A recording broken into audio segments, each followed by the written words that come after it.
Welcome to BPSC maker. दोस्तों आज है 18 जुलाई 2021 और 18 जुलाई 2021 से बिहार करंट अफेयर्स और साथ ही राष्ट्रीय और अंतर्राष्ट्रीय घटनाओं सहित करंट अफेयर्स के जितने भी प्रश्न बनेंगे वो सभी मैं आपको इस वीडियो में बताऊंगा। ये वीडियो आपके लिए बीपीएससी सहित Bihar SSC, Bihar SI, ESI, CDPO, Bihar police और वो तमाम परीक्षाएं जो खास करके बिहार में आयोजित होती है। अगर आप घर बैठे बिहार में आयोजित होने वाले इन सभी परीक्षाओं की तैयारी में लगे हैं तो यहाँ से आप अपनी तैयारी को बेहतर कर सकते हैं।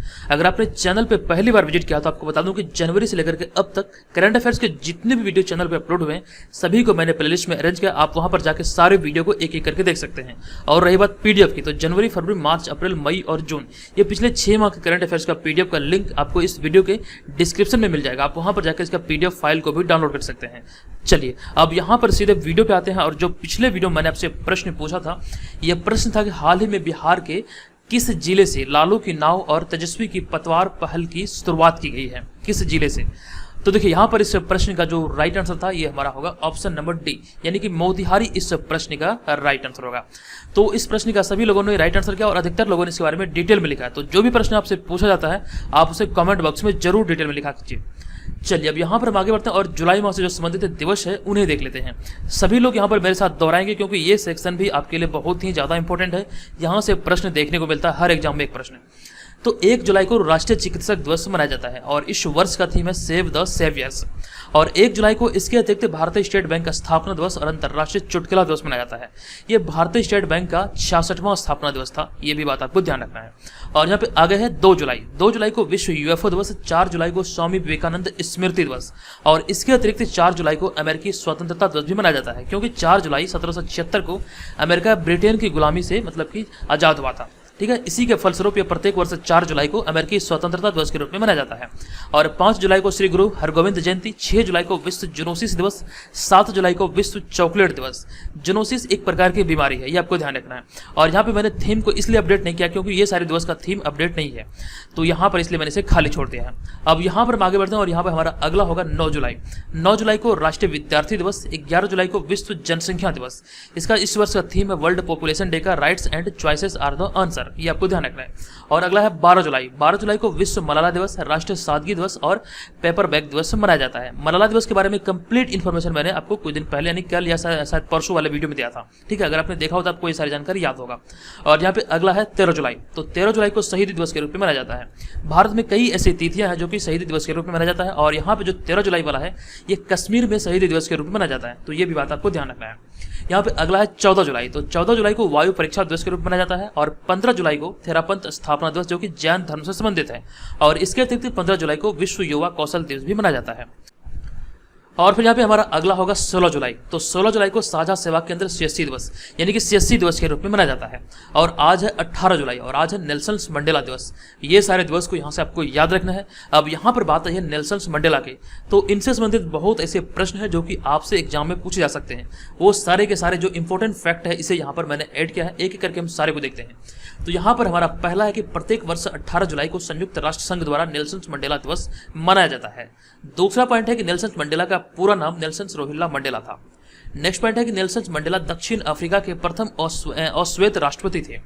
नेक्स्ट है कि नेल्सन मंडेला को रंगभेद विरोधी संघर्ष के कारण 27 वर्षों तक रोबेन द्वीप पर कारागार में रहना पड़ा था। ये सारे इंपॉर्टेंट फैक्ट है, यहाँ इसे आप याद रखें। आप चाहें तो इसका स्क्रीनशॉट भी ले सकते हैं। चलिए यहाँ पर हमारा अगला पॉइंट है कि नेल्सन मंडेला अंतर्राष्ट्रीय दिवस संयुक्त राष्ट्र संघ द्वारा मनाया जाता है। अगला पॉइंट है कि Nelson Mandela African national Congress में 1944 में शामिल हुए थे। और नेक्स्ट है नेल्सन मंडेला को दक्षिण अफ्रीका के गांधी के रूप में भी जाना जाता है। नेक्स्ट पॉइंट है कि दक्षिण अफ्रीका में नेल्सन मंडेला को मदीबा कहकर संबोधित किया जाता है। नेल्सन मंडेला को 23 जुलाई 2008 को गांधी शांति पुरस्कार से सम्मानित किया गया था। यहाँ पर जितने यहाँ पे पॉइंट लिखे गए ये सभी आपके एग्जाम में पूछे गए हैं, विभिन्न प्रतियोगी परीक्षा में पूछे हुए, मतलब ये तथ्य हैं, तो इसे यहाँ से आपको ये सारी चीज़ों को याद रखना है। अब हम यहाँ पर आगे बढ़ते हैं और आपको एक इन्फॉर्मेशन दे दूँ कि जो पेड ग्रुप चल रहा है 67 में बीपीएससी प्राथमिक परीक्षा और बीपीएससी सीडीपीओ, इन दोनों परीक्षाओं के लिए अगर आप घर बैठे इन दोनों परीक्षाओं की तैयारी में लगे तो यहाँ से आप हमारे स्टडी मटेरियल को प्राप्त करके अपनी तैयारी को बेहतर कर सकते हैं। इसी पेड ग्रुप के तहत आपका टेस्ट सीरीज भी चलता है, जहां पर ये 28वां टेस्ट आपको आज भेजा गया है पेड ग्रुप में। तो जो लोग भी हमारे पेड ग्रुप को ज्वाइन कर चुके हैं, यहाँ पर आप देखेंगे पेड ग्रुप में आपको वहाँ पर ये टेस्ट अवेलेबल होगा। आप वहाँ पर जाइए, इसके अटेंड कीजिए और अपना आंसर जरूर बताइए। और यहाँ पर मैं इस टेस्ट सीरीज की विशेषताओं को बता दूं कि ये जो टेस्ट सीरीज है आपका मतलब कह सकते हैं ये फुल लेंथ प्रैक्टिस पेपर होगा, यानी कि पूर्णतः बीपीएससी के पैटर्न पर आधारित है। ये मॉडल पेपर की तरह होगा और यहाँ पर जितने भी प्रश्न इसमें हैं, यानी कि 150 जो प्रश्न है, ये सभी प्रश्नों का आपको एक्सप्लेनेशन देखने को मिलेगा। ये आपकी आगामी जो भी परीक्षाएं आयोजित होने वाली है बीपीएससी में, खास करके वो परीक्षाओं के दृष्टिकोण से ये आपके लिए बहुत ही ज़्यादा हेल्पफुल है। अब यहाँ पर मैं आपको पेड ग्रुप के बारे में थोड़ी सी जानकारी ये दे दूं कि पेड ग्रुप में आपको मिलेगा क्या।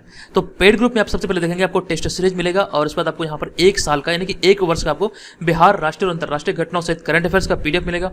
और उसके बाद यहाँ पर आपको बिहार जीके और जो प्रीवियस ईयर जो क्वेश्चन है बीपीएससी का, वो आपको यहाँ पर ये सारी चीजें इस ग्रुप के तहत आपको अवेलेबल कराया जाता है।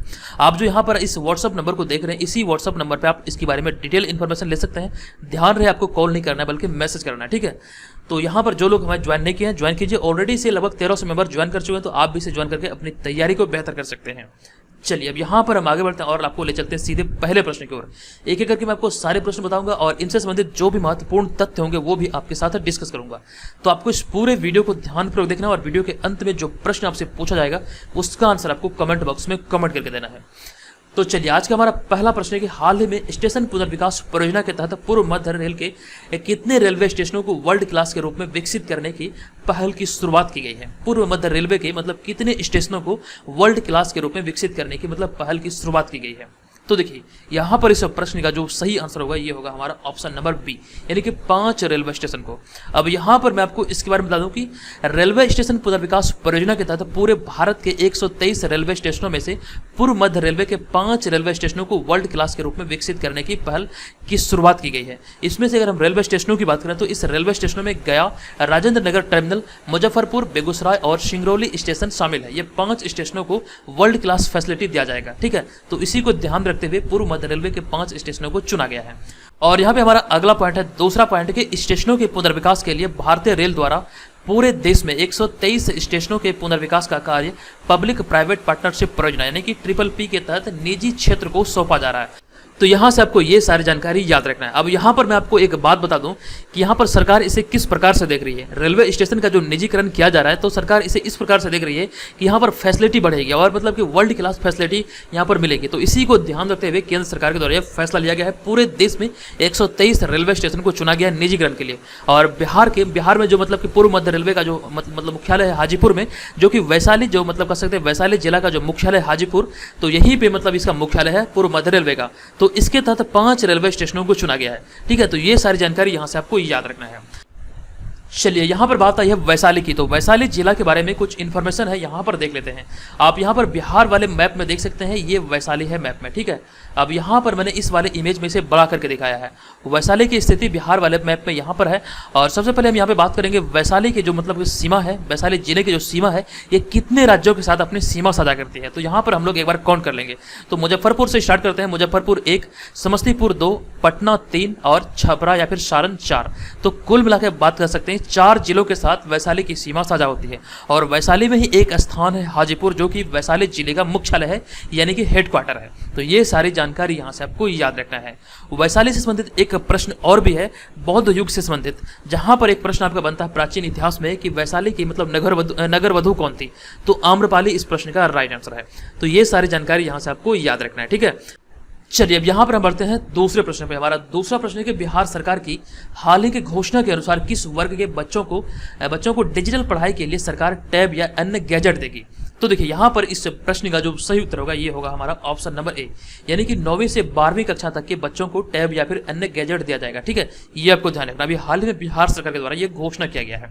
अब यहाँ पर मैं आपको इसके बारे में बता दूं कि हाल ही में बिहार सरकार ने 9 से 12वीं कक्षा तक के बच्चों को डिजिटल पढ़ाई के लिए सरकार टैब या फिर गैजेट देने की घोषणा किया है, जिसका फायदा सरकारी स्कूल में पढ़ने वाले लगभग 36 लाख बच्चों को होगा। ये आपको ध्यान रखना, जो कि 9वीं से 12वीं कक्षा तक के छात्र होंगे।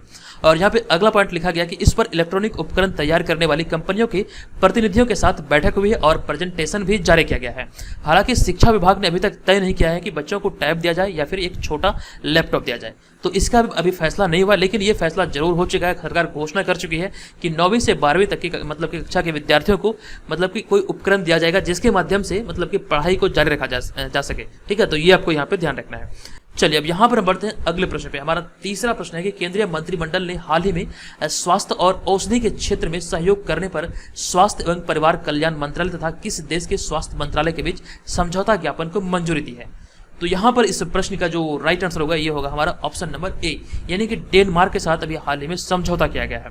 अब यहाँ पर मैं आपको इस प्रश्न के बारे में बता दूं कि हाल ही में प्रधानमंत्री श्री नरेंद्र मोदी की अध्यक्षता में केंद्रीय मंत्रिमंडल ने स्वास्थ्य और औषधि के क्षेत्र में सहयोग करने पर स्वास्थ्य एवं परिवार कल्याण मंत्रालय तथा डेनमार्क स्वास्थ्य मंत्रालय के बीच समझौता ज्ञापन को मंजूरी दे दी है। ये मंजूरी अभी हाल ही में केंद्रीय मंत्रिमंडल के द्वारा दिया गया, जिसका अध्यक्षता अभी हाल ही में प्रधानमंत्री नरेंद्र मोदी के द्वारा किया गया था।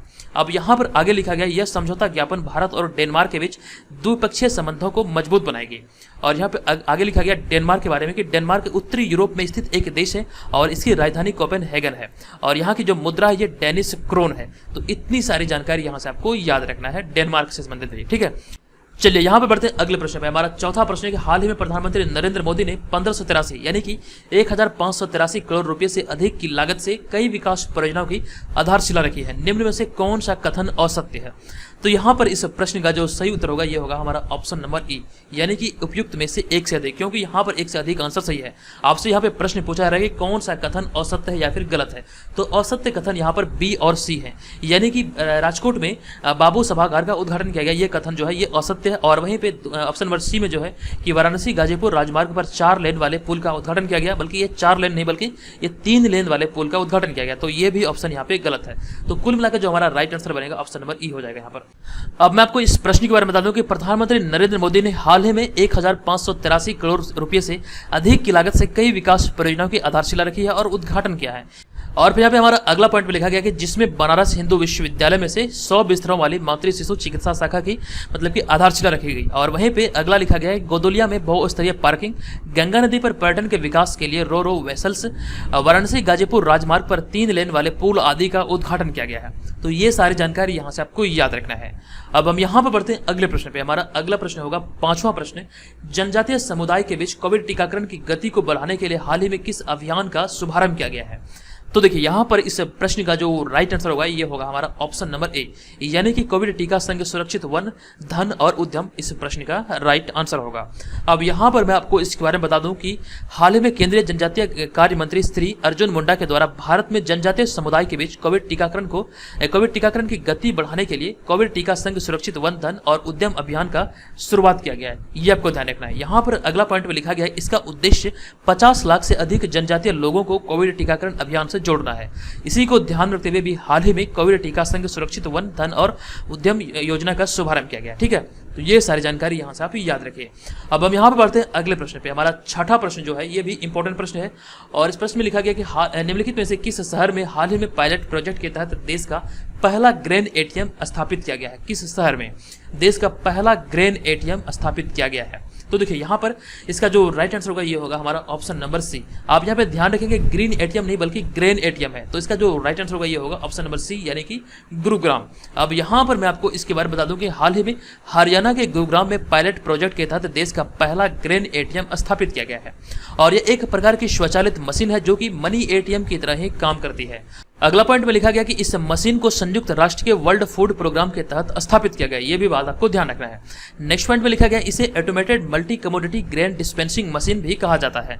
तो ये सारी जानकारी यहाँ से आपको याद रखना है। ये एक प्रकार की मतलब कह सकते हैं मतलब कि खाद्यान्न मतलब की पूर्ति वाला मशीन है, यहाँ से आप खाद्यान्न की प्राप्ति किया जा सकता है इस ग्रेन एटीएम मशीन से। ठीक है, तो ये आपको यहाँ से ध्यान रखना है। इसका भी हाल ही में जो उद्घाटन हुआ मतलब बिहार ने बल्कि देश में पहली बार ये गुरुग्राम में हुआ है, हरियाणा के गुरुग्राम में। तो ऑप्शन नंबर सी यहाँ पर इस प्रश्न का सही उत्तर होगा। ये आपको ध्यान रखना है। अब यहाँ पर देखिए बात आई है हरियाणा की, तो हरियाणा से संबंधित कुछ चीजें हैं जो कि आपसे एग्जाम में पूछे जा सकते हैं, उन्हें यहाँ पर देख लेते हैं। ये मैप में हरियाणा की स्थिति है और हरियाणा उत्तर भारत का एक राज्य है। इसकी सीमाएं उत्तर में पंजाब, हिमाचल प्रदेश और दक्षिण पश्चिम में राजस्थान से जुड़ी हुई है।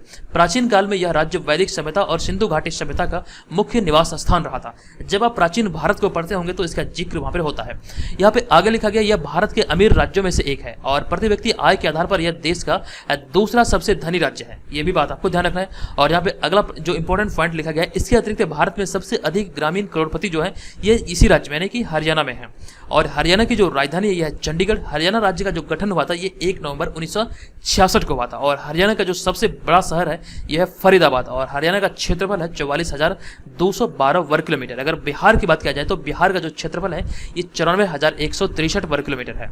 और हरियाणा में जो जिलों की संख्या यह 22 और हरियाणा के वर्तमान राज्यपाल हैं बंडारू दत्तात्रेय, जो कि अभी हाल ही में ये मतलब कि हिमाचल प्रदेश के राज्यपाल थे, इन्हें मतलब नियुक्त किया गया है हरियाणा के राज्यपाल के तौर पर। तो ये भी बात आपको ध्यान रखना है। यहाँ से आपके प्रश्न बन सकते हैं कि वर्तमान में जो हरियाणा के राज्यपाल है बंडारू दत्तात्रेय, ये इससे पहले किस राज्य के राज्यपाल थे।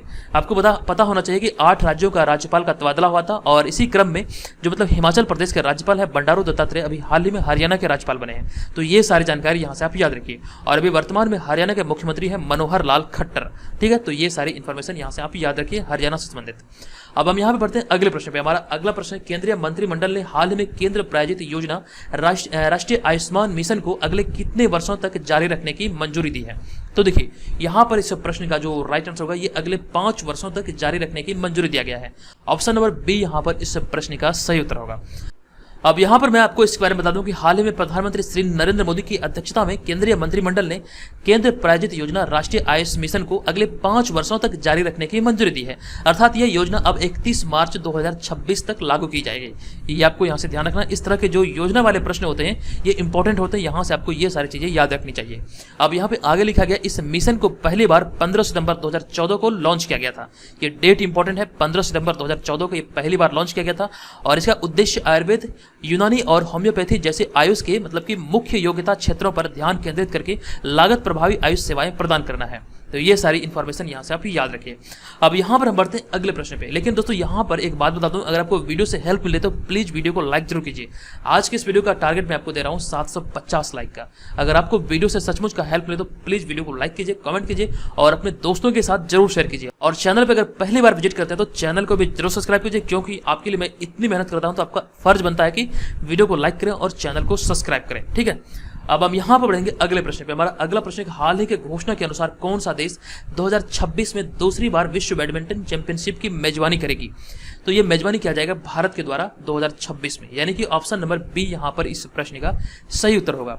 अब यहाँ पर मैं आपको इसके बारे में बता दूं कि हाल ही में विश्व बैडमिंटन महासंघ यानी कि BWF द्वारा किए गए घोषणा के अनुसार भारत 2026 में विश्व बैडमिंटन चैंपियनशिप की मेजबानी करेगा।